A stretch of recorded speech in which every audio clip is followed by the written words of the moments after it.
With the recent positive cases of COVID in Fiji, the country has closed their borders to all incoming flights. This has created a big problem for other Olympic committees because Fiji was the designated transfer point.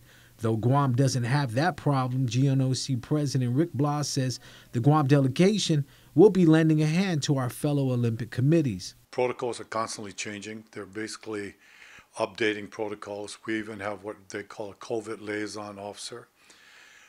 Every Olympic committee is required to have one. But, the biggest challenge, I think, for many of us now, and, not so much for Guam, but for NOCs like Palau, FSM Marshals, and the rest of my NOCs down in Oceania, Nauru, Tuvalu, Kiribati, they're really having a major challenge of just trying to leave their country. Team Guam will be sending athletes to the games beginning July 9th. The rest of the delegation will leave island on July 20th. Guam can expect a 4-hour delay when arriving in Japan for processing. And then once they get into the Games Village, everyone is already given a handout of the restrictions moving in and around the Games Village. The athletes are not at liberty to leave the Games Village, and that's going to be the bigger challenge for many of the countries because, when you have a big delegation, it's hard to control who comes and who goes.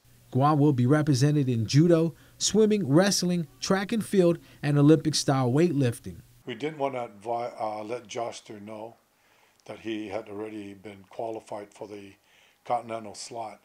And that's primarily to ensure that he's focused on his training and competition going into the Olympic Games. Then we have the two swimmers, Mineri Gomez and Jager Stevens, that are currently in Phuket, Thailand. There's an international swimming camp there. Regine, she's been selected. As you know, track and field has basically changed the way they select their athletes now. It's going to be based on the best performing records and rank and file system. So Regine has the highest point system. And then, of course, wrestling was qualified from IF competition in Tunisia. With the games less than a month away, Blas is happy with the way our athletes have handled training and competing during the pandemic. They really did a good job focusing, competing on the international circuit.